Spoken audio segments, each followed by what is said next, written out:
د رمضان المبارک اخیری شپې دي او اخیری ورځې دي. الله رب العزت په دې شپې او ورځو کې د انسانانو ته انعامات ورکوي. یو انعام په دې شکل کې چې لیلة القدر دوی ته نصیب کوي. الله رب العزت په دې اخیری شپو کې رحم و کرم په دې بندګانو باندې زیات شي، ځکه ګناهګاران انسان هم روجي نیسي او واړه ماشومان زنانه سره د کارونو نه روجي نیسي. کاروباري خلک سره د دې نه چې کاروبار کوي بیا هم روجي نیسي. نو ټیک د زمونږ عملونه ډېر کمزوري دي، خو بیا هم اعمال دي. الله رب العزت وی ان رحمت الله قریب من المحسنین. کم انسان چې نیک کارو کی زما رحمت به دته قریب کیږي. نو دې دور کې چونکې عزتمندو عملونه اگر چې کمزوري دي، خو د عمل والا خلق هم ډیر کم دي. نو دی وجې نه که په دې وخت کې سړی کم عمل هم کوي، لږ عمل هم کوي، بیا هم دا د دې نورو په نسبت باندې ډیر ښه دی. ځکه د لږ څیز نه د نشت نه لږ څیز هم ښیي، د نشت نه لږ شی هم ښیي. یو سړی که د یو دوه درې قجوري یو سره لاس کی او د دې ناشکري وکړي او دا لړه کي، نو په لاره کې داسې مقام به راشي چې دې له به د دې دوه دریو قجورو هم عزتمندو ارمان ورشي. ځکه دوه درې قجورو کې دومره طاقت وي چې تا یو ورځ هم په یو ځای کې ساتلی شي. نو یو ورځ ډیر شی د انسان یو سفر کولی شي، د یو سختۍ نه یو ځای ته وتلی شي. خو که ته د دریو قجورو هغه تعداد ته وګورې، نو عزتمندو دا کمزوري ده. دقه شان زمونږ د عملونه کمزوري دي، منځونه روژې زمونږ کمزوري دي، خو داسې به نه کوو چې عزتمندو دا م ورپسې پرېږدو چې په دې زه څه کومه، یا په دې زه جنت ته نشم تللی، یا په دې باندې به الله نه راضي کېږي. الله په نه کولو باندې ډېر ناراضه کېږي، الله په انکار باندې ډېر ناراضه کېږي. او نور عزتمندو کول دا د انسان د خپل وس او د طاقت مطابق دی، چې د چا څومره ضمیر دی، د چا څومره یقین دی، د چا څومره درجه ده، هم هغه مطابق کار کولی شي، زیات نشي کولی. ماشوم د ماشومتوب مطابق کار کوي، ښځه د خپل وس مطابق کار کوي، سړی د خپل وس مطابق کار کوي، د بادشاه خپل کاري، د وزیر خپل کاري، د نوکر خپل کاري. اوس که نوکر دا سوچ وکړي چې زه به ټول عمر نوکر یم او زه نور دا نوکري نه کوم، نو د بادشاهي نظام هم ورسره متاثره کېږي. که بادشاه وایي زه د دې خلکو سره مشري کوم، نو عزتمندو دا سیستم دغسې روان دی. اول الناس اول ناس، د ټولو نه اول انسان چې دنیا ته راغلی دی اول دوکه شوی دی. نو به دا څیزونه د دنیا سره تړلي دي. البته عزتمندو چې کوم انسان نه غلطي کېږي او دا الله ته رجوع کوي، نو دسه الله رب العزت مینه سټارټ کېږي. ان الله یحب التوابین، وایي زه بیا تا سره مینه هم کومه چې توبه دې وویسته. ګناهګار سړی زمونږ کله ناکله در باندې یو کس راشي غلطي کړي، موږ یې د ننواتې د وجې نه، د جرګې د وجې نه، د صلح د وجې نه، یا د خپل هغه سټیټس د وجې نه معاف کړو، خو د زړه نه هم نه معاف کړی. که سبا بل څوک راشي ته بیا هم کنځلې ورته کوو، هلکه تا خو معاف کړی و، وایي نه د زړه نه مې ورته هغه خبره نه ده وتې، بس هغه خو مې بس د خلکو د وجې نه پرېغوستو. نو عزتمندو الله رب العزت کې دا نشته دی. دا الله یو بنده دی، ګناهګار دی، رالی الله چاته چې کوم دی تانه نه ورکوي، او الله رب العزت څوک د خپل در نه نه واپس کوي. نو دا د الله رب العزت کمال دی. نو د دې وجې نه د الله کور به نه پرېږدو. صحیح ده که نه؟ انشاءالله چې د الله سره تعلق جوړ شي څه چل به کېږي. وایي زندگی پر بهار ہوتی ہے رب سے جب ہم کنار ہوتی ہے. وایي دا یاد لر دا زندګۍ کې چې ستا کوم سپرلي دي دا د الله د وجې نه دي. الله نور السماوات والارض، دا رڼاګانې او دا خوندونه چې ته ګورې دا الله په دې کې پیدا کړي دي.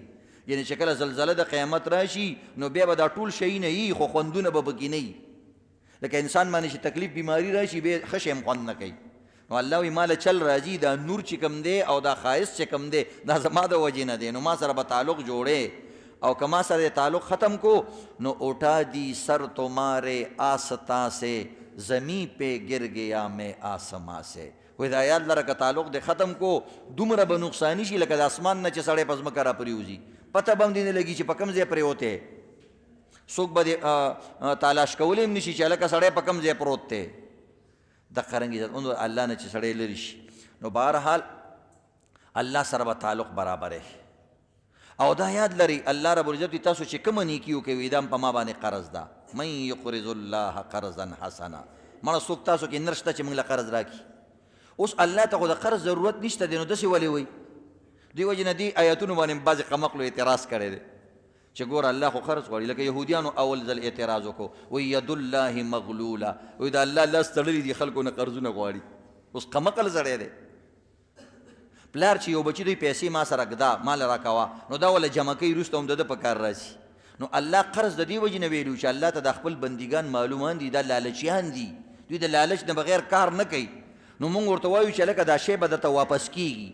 نو کوم شی چې واپس کېږي هغې ته وایي قرض، او کوم شی چې د نه لاړې هغه قرض نه وي، قرض خامخا واپس کېږي. قرض خلک ورکوي. نو الله دا د قرض ټکی د دې وجې نه استعمال کړو چې دا خلک پیسې ورکړي چې زه هم د دوی دپاره جمع کومه. چې ته سړی وایي چې لکه دا خو چې ته زکات ورکې، خیرات ورکې، سرسایي ورکې، نو دا خو ختمیږي. الله وایي نه ختمیږي، دا قرض پراته دي ما سره. ستا د جب نه ووتل، خو په داسې ځای کې به دې په کار راځي چې په کوم ځای کې دا پیسې په کار نه راځي، دا به داسې ځای کې په کار راځي. اوس کوم انسان چې مړ شوی دی او کروڑونه روپۍ ته شاته پاتې دي او خپل بچی ورپسې صدقه نه کوي یا ورپسې څه شی نه رالیږي، نو دغه کروڑونه روپۍ تا ته په قبر کې فایده در رسوي؟ نه، بس پاتې دي. لکه مخامخ چې سړي ته سالن پروت وي او خوانچه پروت وي او لاس یې ورته تړلی او خوړی نه شي، دقه مال دی. نو کوم مال چې تا مخکې ولېږلو دا جمع شو. او عزتمندو الله رب العزت په دې دنیا کې هم د هغې فایدې ورکوي. د یو وړوکي عمل په لکنو بازار کې یو غریب مزدور، لکنو بازار کې یو غریب مزدور دی، هغه به چې کوم دی د جنازو سره ډېر شوق، هغه ټول ګناهګاران خلک یو. نو د جنازه کې کله نه کله بزرګ راشي، نیکمل انسانان راشي، روزهدار راشي، حاجیان راشي، علما قاریان راشي. نو زه چې دوی ته دعا وکړي، نو الله داسې عجیبه ذات دی چې کله تا ته خلک دعا کوي، نو الله وایي چې به د خلکو دومره خوښ دی، نو بس یې کې بس ویې بخه، نو موږ الله ته خو نقصان نه رسي. دا د ښه صفت نه دی، ښه نوم. عزتمندو دا هم ښه شی دی، نیکنامي ښه شی دی چې کله یو انسان په خلکو کې ښه مشهوري بظاهره، کله نه کله الله په هغه هم پرده اچوي. ځکه وایي چې خلک دې خوشحاله دي، نو موږ ته خو هم تکلیف نشي راکولی او خلکو ته تکلیف نه دی ورکړی، ځکه هر سړی ته خوشحاله دی. نو بس پرېږده د خلکو د ګمان مطابق یې وبخه. یا یو سړی تا ته نو دعا خلک هغه چاته کوي چې چا نه څوک خوشحاله وي که نه. نو په دې کسانو کې که داسې کس راشي چې هغه تا ته د زړه د اخلاص نه تا ورسره ښه کړي، دعا یې درته وکړه، الله به دې وبخي. نو دې مزدور ویلې چې زما جنازه هم غټه جنازه وشي، څنګه د غټ عالمانو جنازې کېږي، د لویو خلکو جنازې کېږي، چې زه د دې خلکو جنازې کې شرکت کومه، نو کېدای شي زما جنازه هم خدای ډېره غټه کړي. خلکو ورته ویلې مړه یې مور مسور کی دال، د خولې ته دې ګوره، د مسورو دالو ته ګوره، او بلی کې خواب مې چیچړې، او بس پیشو په خوب کې همدغه چیچړې او دغه غوښې او دا پی ویني، او خپل دغه سره صادر سره خپې غځوه. هغه نه بس نیکي کوم او الله وایي چې زه د نیکۍ بدله ورکوم. من جاء بالحسنة فله عشر امثالها. څوک چې یو کوي په لسم وله ورکومه، بل ځای کې وایي په 100 هم ورکوم. مثل الذین ينفقون اموالهم فی سبیل الله کمثل حبه، او بل ځای کې وایي والله یضاعف لمن یشاء. زه ولم د دې نه زیاته ورکوم، ما باندې خو د چا پابندي نشته چې دومره دې ورکړه دومره دې. نیکي کړې ده او د نیکي بدله خلک ورکوي. چا چې کار کړی دی، نو ګوره یو مزدور له خلک 10,000 ورکوي، بل له 20,000 ورکوي، بل له خلک 1,00,000 هم ورکوي. دا یو مزدور په دې بل مزدور باندې اعتراض نشي کولی چې هغه 1,00,000 لي، بس دا د مالک خوښه ده، هغه له 1,00,000 ورکوي، تا له 50,000 درکوي. خو نیکي به خامخا کې، هسې بیسه نشته دی چې بس هسې بیسه مې وبخه، هسې بیسه والا کاتی نشته دی. عزتمندو زره نیکي به کې، خو کې به بهرحال عزتمندو د جنازو کې به شرکت کو. نو دا جنازه د مسلمان حق دی. مسلمان په مسلمان 5 حق دی. یو د اتباع الجنائز، چې جنازه کې شرکت وکړي. بل په جنازه کې پیسې نه، او بعض جنازو کې خیراتونه هم نه، نو په د دې وجې نه ستا د ایمان پته لګي چې ته ځې که نه، روټې خلاصې که نه، دغه رنګې چې کوم دی مونځ کې او ثواب او دعاګانې ګټې. نو بهرحال عزتمندو یا خدای خیر څه چل دی.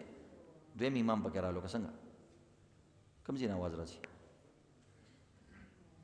څنګه چل دی؟ مونږ که امام هم بدل کو، دویم امام رالی، مونږ که مونځ یې ودرو. بهرحال عزتمندو تاسو ته پکار دی عزتمندو، بعض کسان مونږ پسې مونځ پسې شاته ولاړي، قرآن ډېر تیز وایي، یا وایي مونږ پکې غله شو، مونږ وکړو چې ته مونږ نه غلطي وشوه فتح راله راکوي.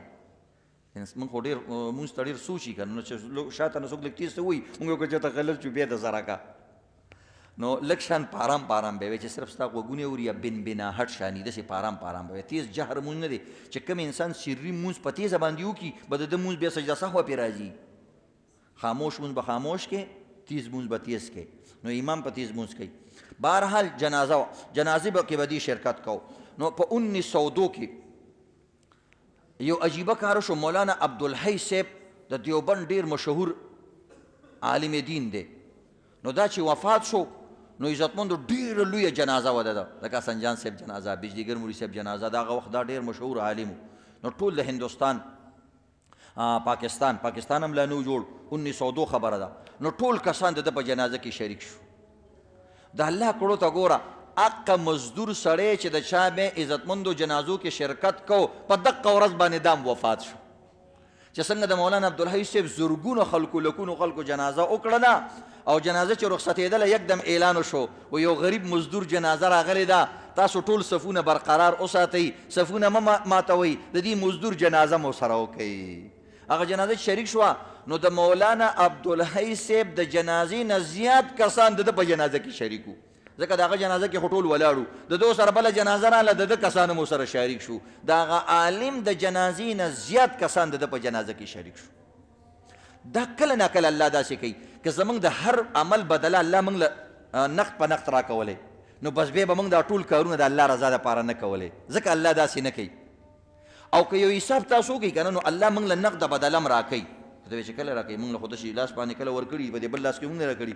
الله تعالی ساګانې درکړي، د سا قیمت شته، د ساګانو د دمونو قیمت شته، الله دله ساګانې درکړي، پیسې دې ورکړي، د هغې نه پس یې ژوندی ساتلی. الله ته حق شته به چې د دې نه پس دې چپه کړي، خو الله دله ساګانې درکړي. الله دې په دې لاسونو کې طاقت لا بحال ساتلی دی، په دې سترګو کې طاقت بحال ساتلی، دا ټول یې درکړو دله که نه نور څه غواړې. داسې شیزونه یې دله درکړه چې د دې قیمت څوک هم نشي ورکولی، دا په قیمت هم نه میلاویږي. نو د دې وجې نه عزتمندو د الله رضا دپاره چې کوم کار وشي چې ورکوټی کار هم هي نو بیا هغه الله رب العزت لوی کار ته چې کوم دی رسوي. نو عاجز مسلمانو الله رب العزت داسې کو. بل عزتمندو دا یاد لرئ کله ناکله موږ او تاسو ګناه نه کوو، خو موږ کله ناکله د ګناه دپاره معاون جوړیږو. دا یاد لرئ. دا ګناهونه ولې ډیر کیږي، یا قتل کیږي یا غلا کیږي، دا یو کس نه کوي. ګوره دا یاد لرئ، دې کې داسې منځګزاري کسان، روژهداري کسان، ګیرو والا کسان، نیکمله کسان چې هغه په خپله دا کارونه نه کوي، خو څه نه څه درجه کې د دې غلاګر دپاره، د دې قاتل دپاره، د دې دپاره څه نه سهولتکار چې ورته جوړېږي، دا جوړېږي. نو دا یاد لرل پکار دي عزتمندو. اوس پرون ما دلته ملګري تپوس وکړلو، وایي زما یو ملګری دی اوس په آیس کې او په دې شیزونو کې مثلا ګیر دی، نو اوس هغه کیس کوي، زه وله کیس وکیل ته حواله کولی شم، ډېر تکړه کیس وکیل دی، وایي زه دله بري کومه. ما ورته ویل مه کوه سره شرکت، دا خو د ټولې معاشرې دپاره ناسور دی، دا چې راخلاص شي.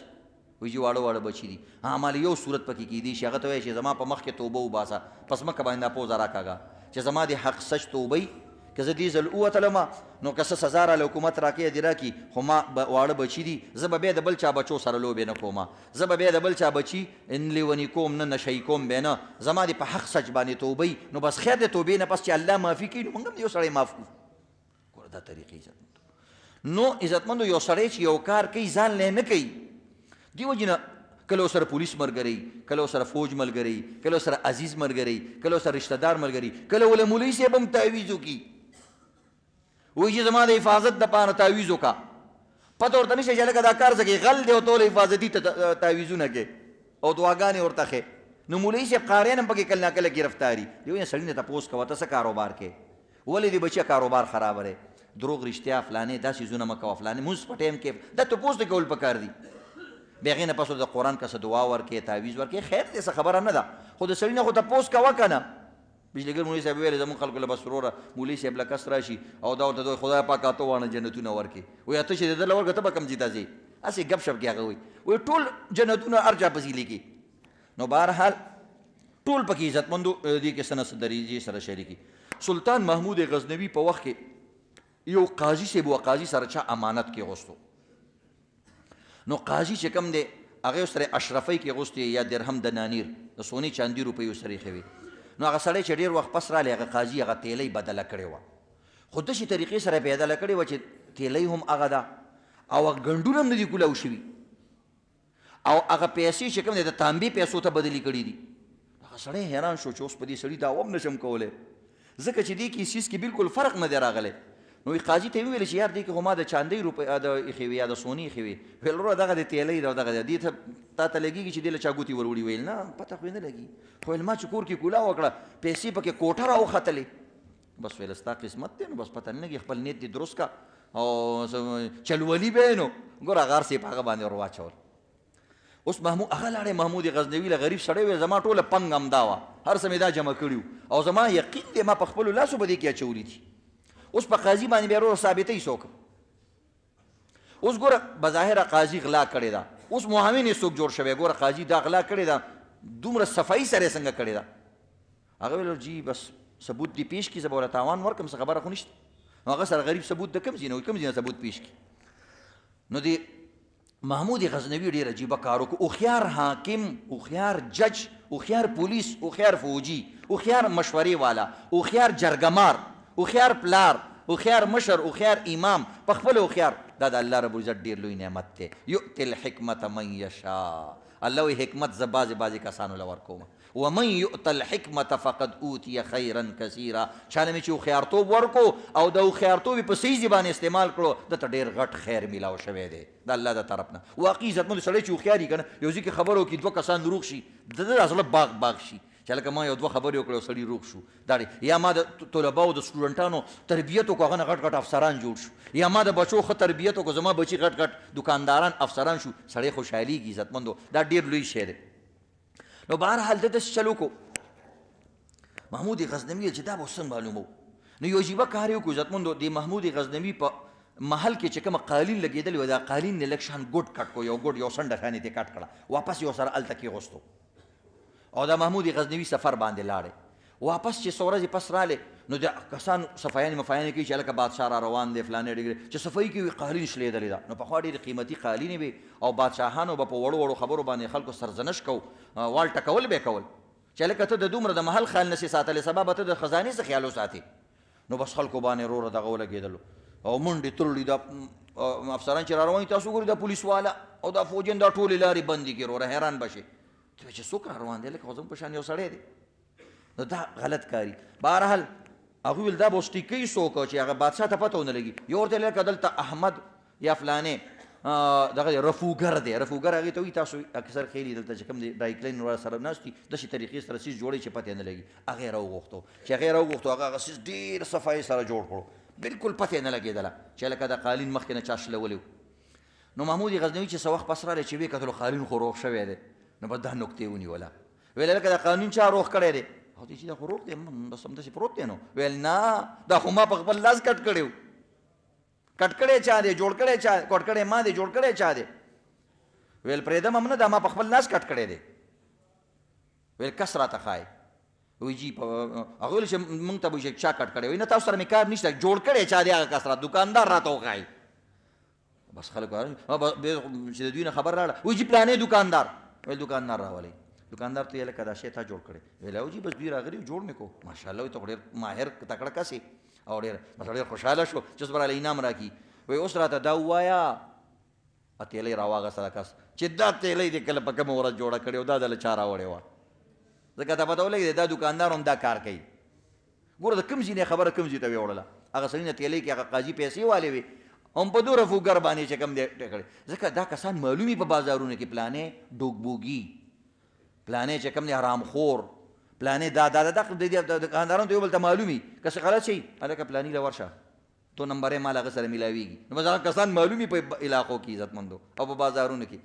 بهرحال موږ مولیانو کې هم ډوګبوګیان مولیان چې بس مسلې پټۍ را پټۍ خوا دې خوا کې داسې خبره نه صرف تاسو ته نه وایو چې تاسو داسې هر چا کې هر قسمه مال شته. نن سبا مارکیټ کې هر مال اویلیبل میلاویږي څه خبره نه او هر چا کې. نو عزتمندو ځکه تاسو ته ځکه هم کله ناکله بعضې د ښځو په شان ایسته خفه شي مولي صاحب چې وخېږي موږ ته وایي چې ډوګبوګیان او فلانې موږ هم دوکانداران د دې بازار څه خبره نه ده او موږ کې هم ډوګبوګیان شته او موږ نه هم کېږي داسې نه چې موږ نور مولیان یادوو څه خبره هر چا نه ګناه کېږي خو ځنه پردی حق به نه وی بس دا یاد لره.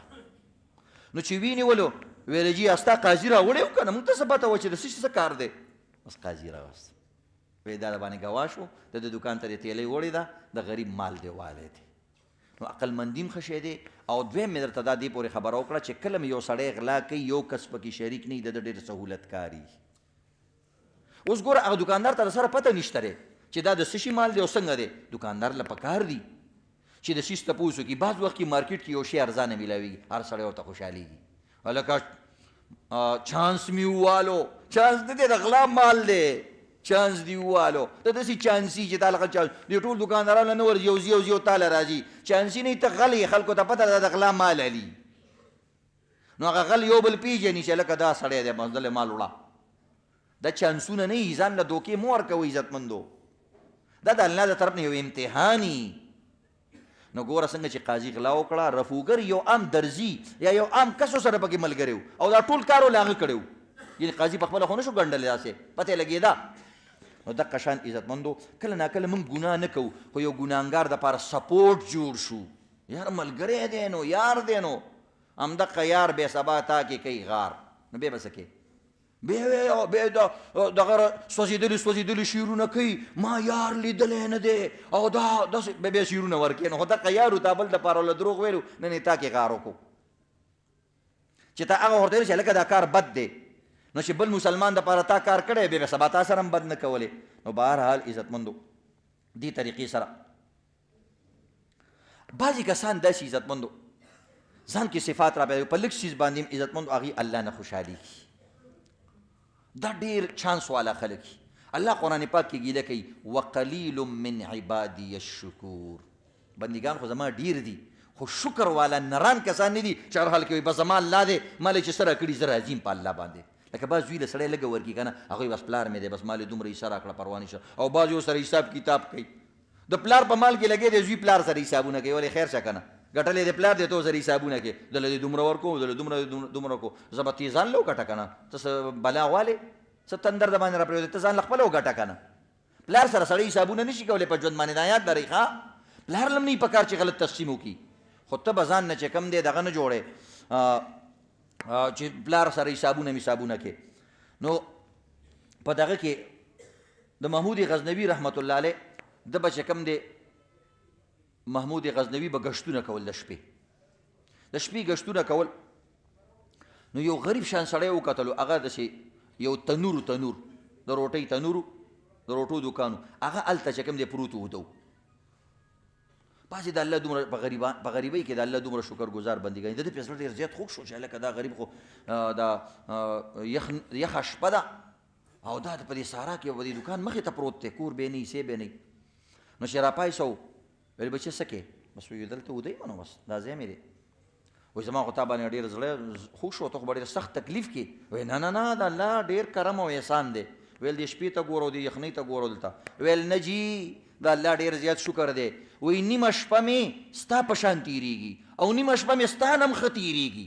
اوس ګوره بادشاه ته وایي د بادشاه څومره لګژري زندګي وي عزتمندو، او دا هغه ته وایي چې نیمه شپه مې ستا په شاني او نیمه شپه مې ستا نه هم ښه تېرېږي. دا اوس که زمونږ کس وی چې بادشاه راغلی دی، یاره جي بد درک نه لګېږي، شکر دی چې تاسو تپوس وکړو دا ګیلې او مانې او دا څیزونه مو هم شروع کړی وی. هغه ته نه نیمه شپه مې ستا په شاني او نیمه مې ستا نه هم ښیي. وایي زمونږ نه دې څنګه ښیي، مزې خو تا وکړې او موږ هم پوهېږه که نه. وایي ګوره نیمه شپه زه دې تنور خوا سره ودرېم، د یخنۍ نه د سره خبر نه یم، ښه مزېدار ګرمه شپه تېره شي. خو نیمه شپه پس چې کوم دی هغه تنور چې کوم ګرموالی هغه ختم شي او داسې ته هم په ګرمه کمره کې اوده کېږي، زه هم په ګرم ځای کې پروت یم، پروا مې در سره نه وي. او باقي نیمه شپه چې کله ګرمي هغه تنور ختم شي، وایي بیا الله ته راپاڅېږم او اودس وکړم او باقي نیمه شپه د الله سره په راز او نیاز او په عبادت کې تېره کوه. او ما ته پته ده چې ته به دا کار نه کوې. ویل واقعي دا نیمه شپه دې زما نه هم اعلی تېرېږي، زه ودېم او ته الله ته جاړې، الله سره راز او نیاز کې. داسې شپه به د شایي عزتمنو د دنیا یو یار سړي ته میلاو شي. د هلکانو ته تاسو ګورئ که نه، د جینکو ته تاسو ګورئ، یو یارو سره میلاو شي لکونه پیرې هغه سبحان الله الحمدلله وایي چې ما ته دا یار میلاو شي، ما ته دا جینۍ میلاو شي، ما ته دا هلک میلاو شي. او دا عارضي کسان هم هغه کس یې بیا طلاقه کي، هم هغه هلک بیا بې وفا وخیږي، هم هغه جینۍ بیا نورو سره دوستاني شروع کړي. هغه یار بدل شي چې تا په زرګونو پیرې ذکرونو باندې دعاګانو باندې الله نه غوښتی. نو هغه الله ولې نه غواړي چې دا ټول شیونه د هغه دي؟ هغه تا ته په یو سبحان الله میلاویږي، بغیر د پیسو نه هم تا ته میلاویږي، ستا په یو اوښکه باندې هم تا ته میلاویږي. داسې رب دی. او چې هغه درته میلاو شو نو هغه درله دا ټول شیونه هم بیا درکولی شي، دا ټول شیونه هم درکولی شي. بعضې تاریخي واقعاتو کې لیکلي دي چې یوسف علیه صلات وسلام بیا د زلیخا سره نکاح وکړه. بعضې تاریخي واقعات یې کهانۍ نشان دي، نو دا دروغ هم کیدی شي، رښتیا هم کیدی شي، بیان یې جایز دی. دې ته اسرائیلي روایات وایي، بیان یې جایز وي. نو بهرحال وی بیا دا زلیخا صحیح شوله، وی بیا د یوسف علیه السلام څنګه چل دی، اوس موږ له ټایم نه راکې، مخکې دې رابسې منډې والې، دروازې دې ماتولې، منډې تړلې دې والې، اوس چې درته زه میلاو شوم اوس موږ له ټایم نه راکې. هغه وویلې ټیک ده، ته زما جانان وې، پوه شوې، خو ستا یو زما نه غټ جانان دی، تا زه هغه خپل جانان الله سره میلاو کړم، اوس هغه سره مې داسې مینه محبت پیدا شوی دی چې ته م رانه هېرېږې. داسې جانان سره میلاو شه چې د دنیا هر یو شی هم دله درکولی شي، او د دنیا په هر څیز کې خوند هم درته، په غریبۍ کې هم درته خوند پیدا کولی شي، په یو وړه زندګۍ کې هم تا ته مزه پیدا کولی شي. بادشاه به د زړه بادشاه به لکه رحمان بابا وایي که نه څه وایي، بادشاهان به د دلی په تخت نازیږي، بادشاهان به د دلی په تخت نازیږي، ما رحمان لره بادر کلی دیلی دی، دله مانه بادر کلیږي. او کنډول والا یو شعر هم دی، څنګه وی بادشاهان به اوبسکی په جام د زرو، بادشاهان به اوبسکی په جام د زرو، ما رحمان لره د خاورو کنډول بس دی. چې خاورو کنډولي خو چې تا ته پکې مینه وي، محبت وي، او ته په زندګي درته میلاویږي، نو د سرو په کنډول به څوک یې. نو د دې وجې نه عزتمندو د الله تابعدار شکرګزار جوړېدل. عبدالله ابن مسعود رضی الله تعالی عنه دا داسې فقیر شان صحابي و، خدا د نبی اسلام دومره خدمت کړی، وایي دا به د نبی اسلام د کور په بندګانو کې شماره کېدو، وړوکی شانو. یو ځل داسې ونې ته ختلی وړې وړې پاپۍ وې، وړې وړې خپې وې، صحابه پورې خندل، ویل دې خپو ته ګوره، دې ختلو ته ګوره، وړې وړې پاپۍ دي، ګپ شپ لګوي یو بل سره خلک. نبي اسلام چې وکتل، نبی اسلام پې خفه شان شو، ویل نه د پورې مه خاندئ، ویلې جي دې خپو ته وګوره، مونږ داسې خندا شان دا چې دې ونې پورې خیږي. ویلې وایي صغر جسمه ملؤ علمه، وایي د جسم نه خو وړوکی دی، صغیر دی، خو د علم نه ډک دی، د علم غونډاری دی، د عمل غونډاری دی، د عمل پیټی دی، د عمل نه پوره ډک دی. نو ګوره چې پیغمبر یې صفت وکړو، خو د الله پریز باندې مې هم دغسې مقام وي که نه. دا یو ځل بیمار شو عزتمندو، نو چې بیمار شو د حضرت عثمان رضی الله تعالی عنه دور خو ډېر دغه صحابي و، سخي صحابي و، هغه وله رالی، د ده نه تپوس کوي، وایي تا ته څه شکایت دی، لکه څه بیماري دی دا؟ نو هغه ورته وایي د ګناهونو شکایت دی راته، د ګناهونو بیماري ده راته. دا ورته نه وایي زه پلانې بیمار یم چې صدر صاحب راځي او بس فری کې به مې علاج وکړي، فری هسپتال کې به مې علاج وکړي راله. ویلې جي د دنیا د بیمارو غم را سره نشته دی، بس په زړه مې دا یو بوج پروت دی د بیمارۍ. اصل بیماري دا ده چې ګناهونه رانه شوي دي. ګوره صحابهونه ګناهونه نه دي شوي، خو هغوی هغه چې مستحب کارونه به کول، هغه هغوی ته هم ګناه ویل. دا یو مقوله د عزتمندو، وی حسنات الابرار سیئات المقربین. د دې عامو خلکو دا نیکیانې نه دي، دا بزرګانو ته ګناهونه ښکاري. دا موږ او تاسو چې کوم مونځونه کوو، خلک بزرګان دي پورې خلک دا مونځ دی، دا خو ګناه ده، دا ټوپونه واله او دا تېږي، نو هغوی دې ته هم ګناهونه وایي. وایي د ګناهونو بوج مې په دې زړه باندې پروت دی، که دا رانه لرې کولی شي نو د دې علاج راله وکړه. عثمان صاحب ویل چې دا علاج خو لکه ما سره نشته، لکه هغه یم یو وعظ او نصیحت ورکو. نو بیا ورته وایي ښه، نو وایي څه دي پکار دي دا راته ووایه. دغه خو زه نشم کولی، څه دي نور دې څه پکار دي؟ وایي د الله رحمت مې پکار دی، که د الله رحمت راله راکولی شي. ان رحمت الله قریب من، د الله رحمت مې پکار دی، رحم مې پکار دی، بس الله چې د باندې رحم وکړي بس بیا د کار جوړېږي. رحمت د الله مې پکار دی، د دې طلبکار یم. بیا ورته